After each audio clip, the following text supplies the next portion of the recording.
Olá, pessoal. Nós estamos aqui para mais um encontro. Hoje nós vamos discorrer sobre um assunto muito atual e de manifestação vigente. É um assunto de caráter científico, de patamar religioso.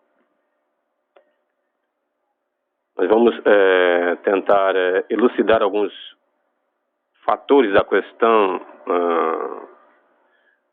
do criacionismo frente ao evolucionismo. Nós sabemos que as correntes do ateísmo, elas têm crescido no mundo. Os ateístas, eles têm estabelecido uma postura de estudos, pesquisas, vamos dizer assim, de fôlego. Os postulantes do ateísmo, eles têm vindo embasados numa cultura de conhecimento muito profunda, por assim dizer. E isso é bacana porque o conhecimento, ele é o que traz a luz. E os postulantes do ateísmo, eles têm demonstrado, por via de seus excertos e substratos de análise científicas, o arcabouço arqueológico, o arcabouço da física, por via disso eles têm demonstrado um saber e uma postura de saber que muito tem ajudado no estabelecimento de suas propostas ateístas. E é daí que derivou a minha ideia e a minha disposição de também trazer esse manifesto criacionista. Por que digo manifesto criacionista? Vamos dizer assim. Os criacionistas, no caso, nos quais estão encabeçados os evangélicos, os católicos, os muçulmanos, e daí afora, eles têm estabelecido uma postura de manifestação que tem se tornado um embate, um embate tradicional nesse campo.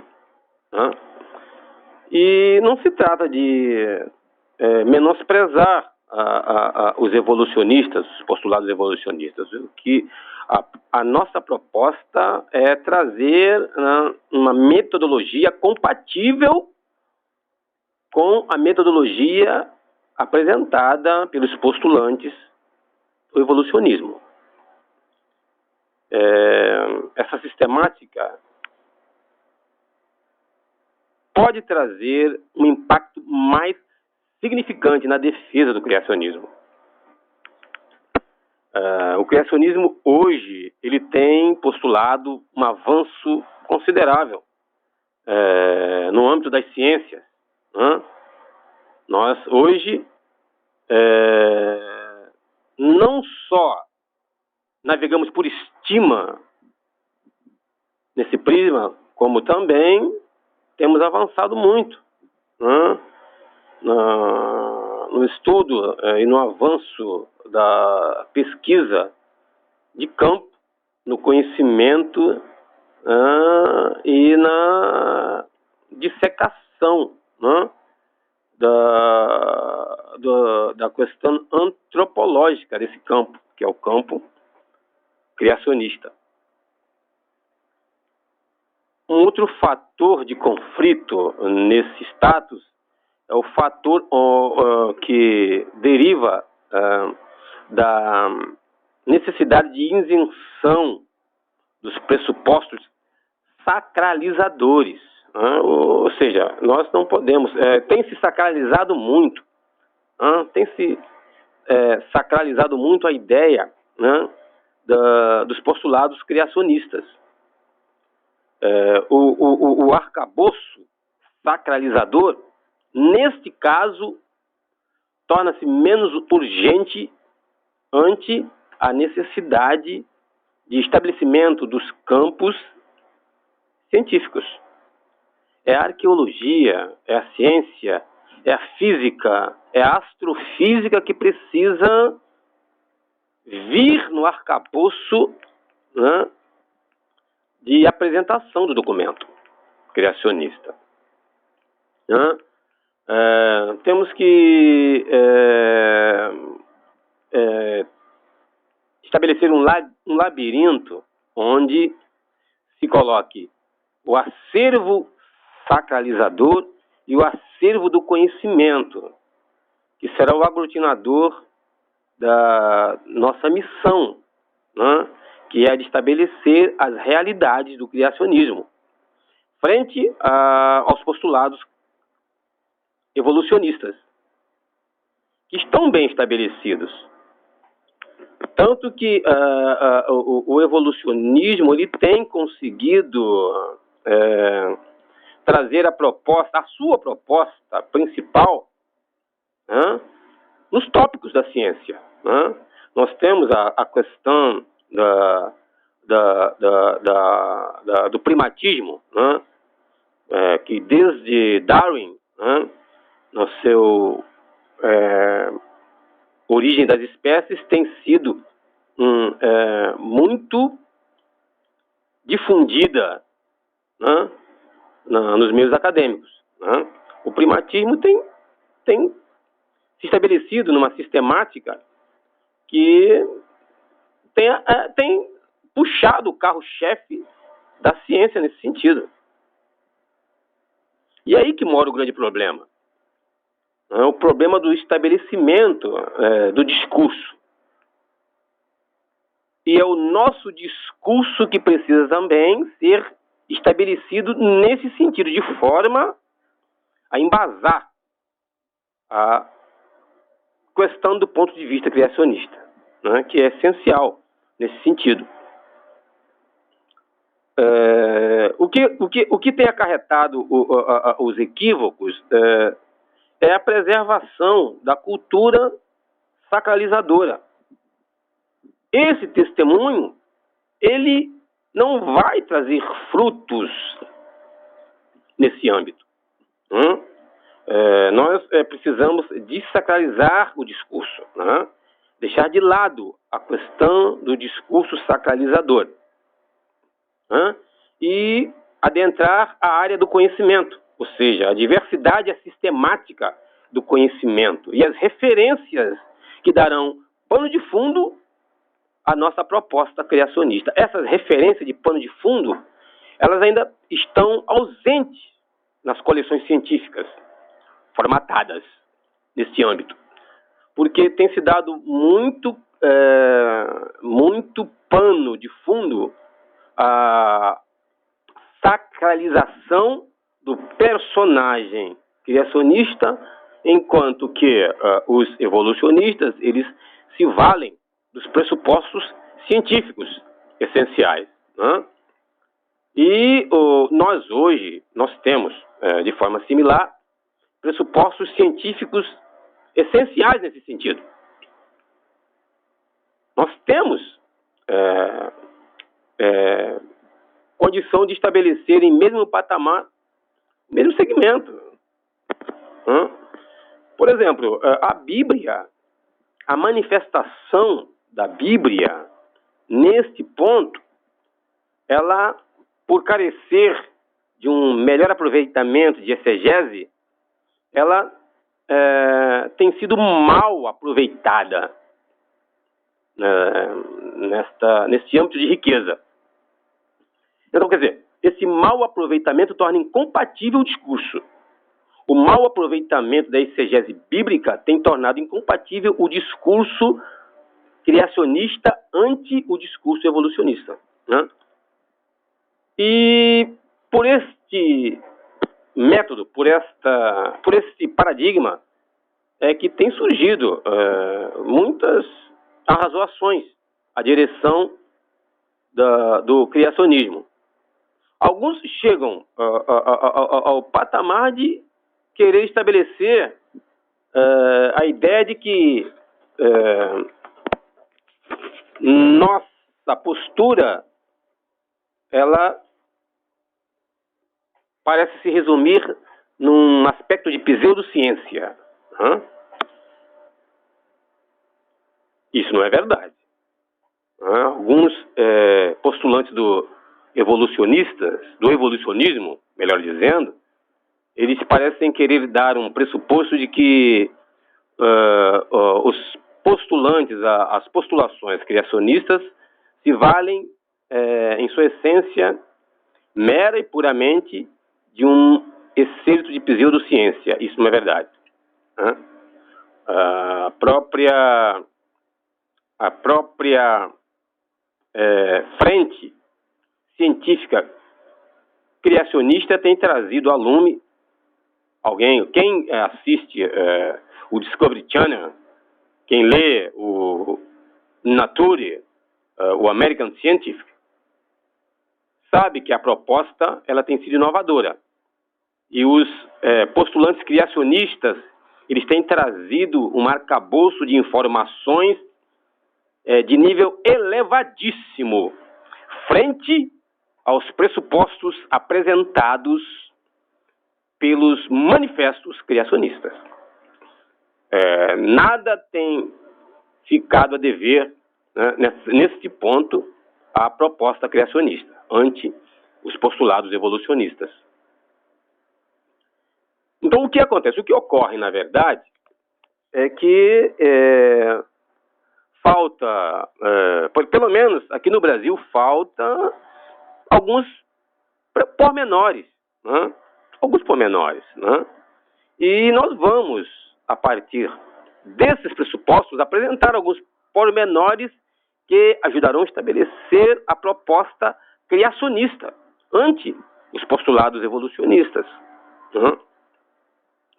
Por exemplo, nesse sentido, até mesmo algumas ordens de postulados criacionistas insistem em não concordar com alguns elementos dos postulados evolucionistas que manifestadamente são concordantes com a postura do criacionismo. Um deles é o que tem trazido maior conflito e, no meu parecer, eu concordo, sou concordante a partir dos substratos da Bíblia.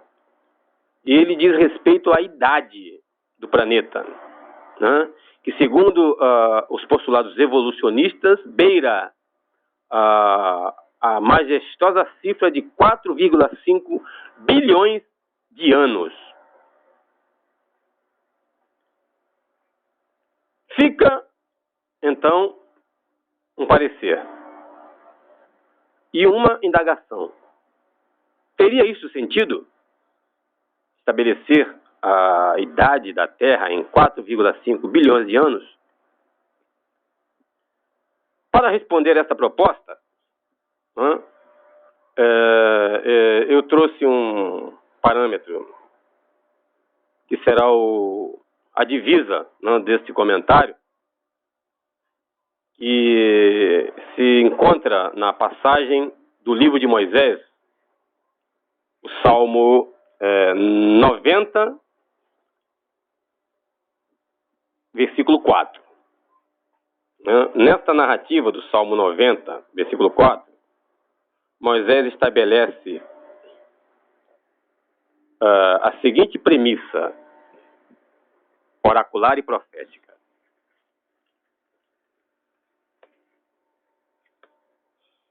Pois 1000 anos aos teus olhos são como o dia de ontem que se foi, e como a vigília da noite. Eu vou repetir. Pois 1000 anos aos teus olhos são como o dia de ontem que se foi, e como a vigília da noite. Traduzindo em miúdos, esta passagem de Moisés, ela parece estabelecer um pressuposto trigonométrico. É um pressuposto, o Salmo 90, versículo 4, possui substrato de um pressuposto trigonométrico. Mas por quê? Moisés, ele definiu aos olhos do Criador 1000 como sendo igual a 1 e 1 como sendo o produto de 1000. Né? Nesta epistemologia, somos levados à famosa trigonometria de Nielsen, Cad L. Nielsen. Né? E eu fui analisar, né, essa trigonometria de Nielsen. Né? Tenho aqui em mãos o livro de Nielsen, né? Tábuas logarítmicas e trigonométricas, 5 decimais. Está.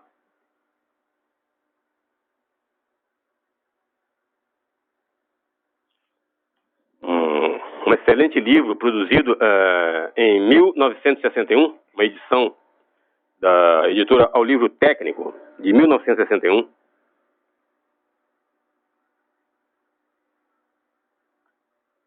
Produzido aqui no Rio de Janeiro.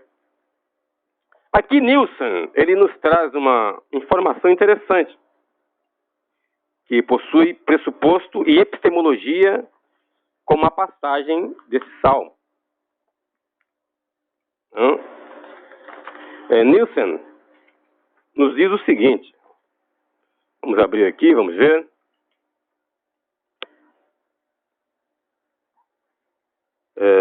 Página 13 da obra, ele nos traz a seguinte informação. Na disposição e uso das tábuas trigonométricas para logaritmos e cologaritmos. Nos diz ele: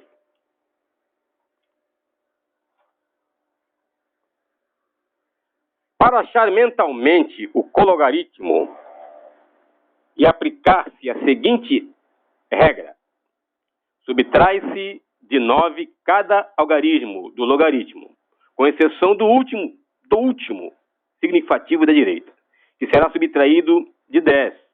Em seguida, subtrai-se 10 do resultado. Nós temos aqui o emprego do sistema de Nielsen, mas abaixo ele nos informa: emprega-se o cologaritmo em cálculo quando é preferível somar todos os logaritmos em vez de subtrair alguns. Também é empregado quando se quer achar log de sequência 0 e log cosseno 0. Muito bem. Para estabelecer esse estudo, eu fiz uma análise e projetei, né, conforme Nielsen nos orienta, e desenvolvi a tabela logaritma e cologaritma, né, de 1000. Né? Então vocês vão analisar, né, o cologaritmo proposto por Nielsen foi o seguinte: é um fenômeno simples, é uma coisa lógica. Né? Uma coisa lógica. Nós tivemos, eu tive a resposta, eu fiz o cálculo, né, baseado na proposta de Nielsen, e achei, né, substrato equivalente ao que está dizendo o Salmo 90. Nós temos para a proposta de Nielsen o cologaritmo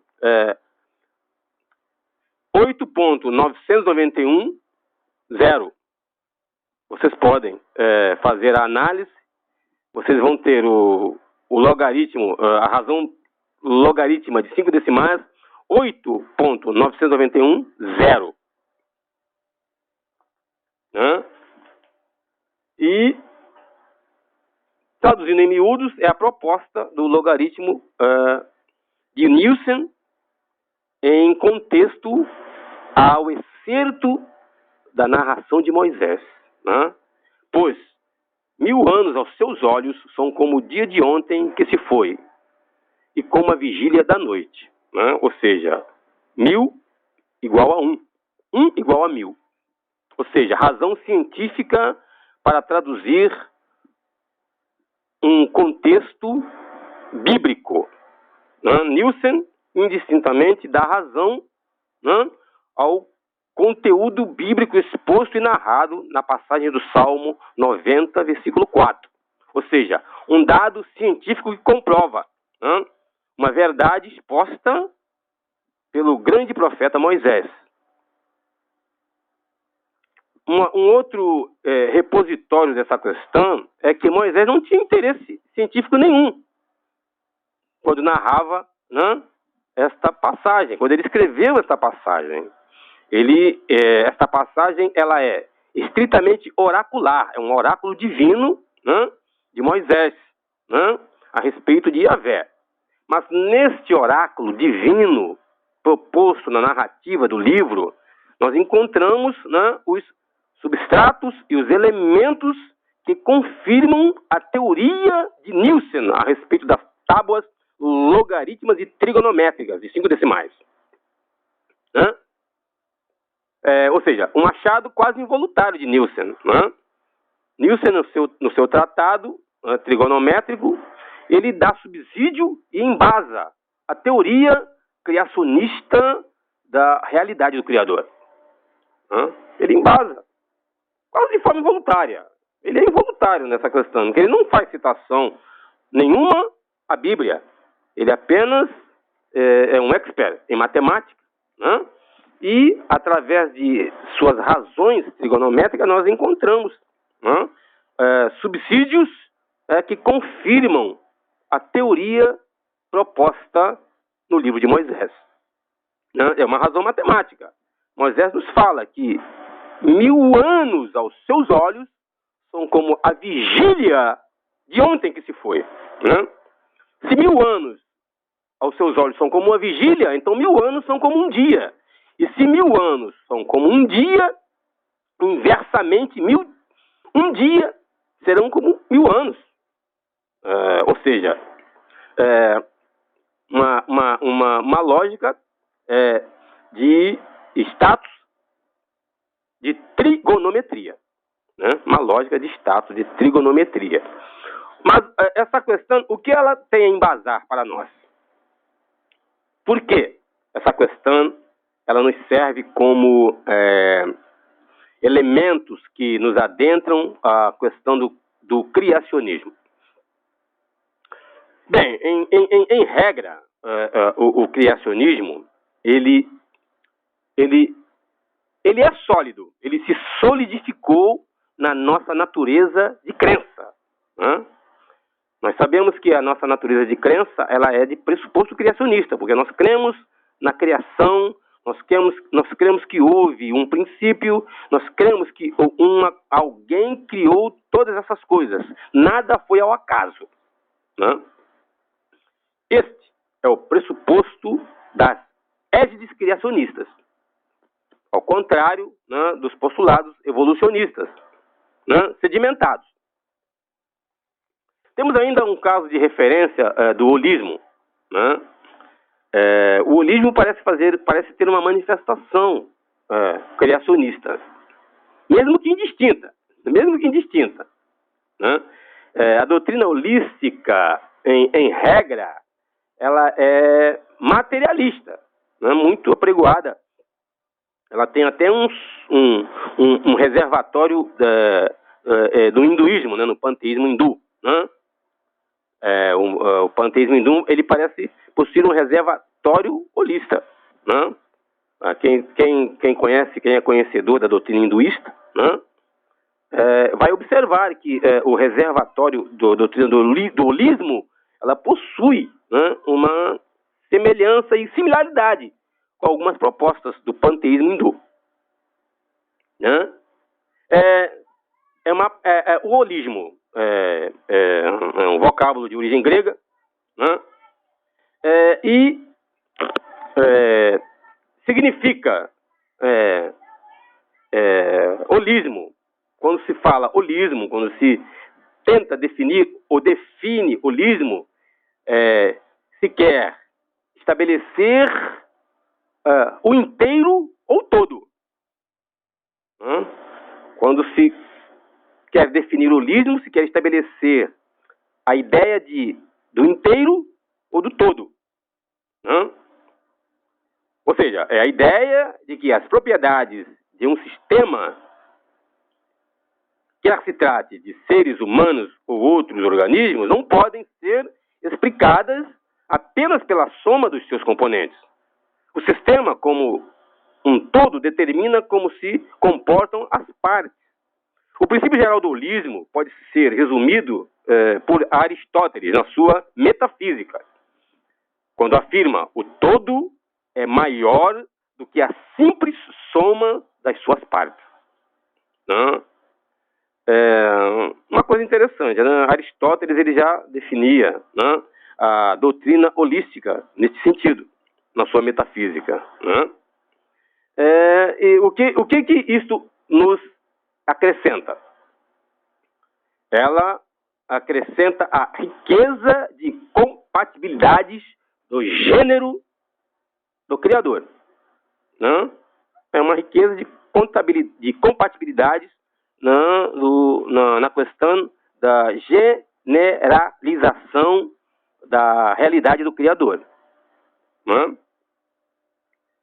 Por outro lado, nós temos a questão no qual se embasa os postulados evolucionistas na questão dos resíduos e dos fósseis.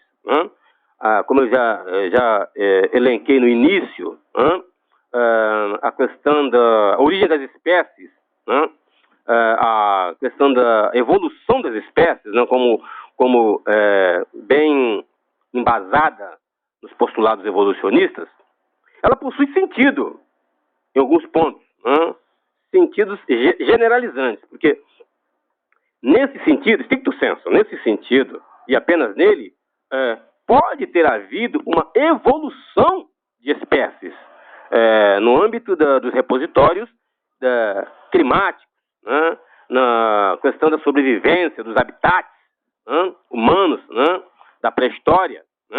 Então, nesse sentido, pode ter havido evolução. Sim, pode ter havido evolução, porque é o tal negócio. Vamos estabelecer por pontos. O que é evolução em sentido genérico? A evolução em sentido genérico, ela diz respeito a algo que sofreu mutação, mudança de estado. Mudança de estado. Quer dizer, se eu vivo, por exemplo, uma ideia que tem sentido, que serve como referência a esse pressuposto evolucionista. Eu nasci na África, um país extremamente quente. Então a minha pele, ela vai trazer os resquícios do habitat onde eu nasci e vivi, no caso a África. Entende? Então, eu migro da África para a Finlândia. Olha só, veja bem. Eu migro da África para a Finlândia, um país completamente oposto ao meu habitat original. Então, quer dizer, vai haver uma mutação, uma pequena mutação, porque a Finlândia, ela possui clima, possui habitat completamente oposto ao habitat da África. Entenderam? E nesse sentido, nesse ponto, no estudo da evolução, ele tem elementos que o comprovam. Agora, a questão do Homo sapiens, de que o homem ele se originou, ele se desenvolveu a partir dos símios, do macaco, já é uma outra história. Já é uma outra história totalmente diferente. É um reservatório com outros embasamentos. é um reservatório com outros embasamentos. Né? Isso tem sido discutido pela ciência de maneira salutar, E cabe ao criacionismo, né, estabelecer os seus pontos de vista nos postulados da ciência, não nos postulados sacralizadores, como tem sido feito na maioria das vezes. Eu creio no Criador. Eu defendo a existência do Criador. Eu sei que o Criador é uma realidade. Mas daí a fazer uma comparação entre aquilo que eu creio e sacralizo ante a um documento científico, ante a um status da ciência, aos estáteres dos fósseis, dos aluviões, então, do desenvolvimento da civilização, é uma coisa completamente diferente. Essa tem que ser uma outra discussão. Nós não podemos trazer a discussão criacionista para o labirinto sacralizador, né? Porque eu não vou estabelecer, né, uma ideia apropriada para o assunto, né? A partir do momento que eu sacralizo aquilo que eu defendo, eu deixo escapar a nau científica, os exemplos, né, da ciência, o esboço, ele passa a ser um esboço sem pano de fundo, sem estrutura. O meu pilar deverá ser outro. Né? É nisso que se baseia esse manifesto criacionista ante os postulados evolucionistas. Nós pretendemos continuar, né, este comentário, numa próxima oportunidade. Até lá.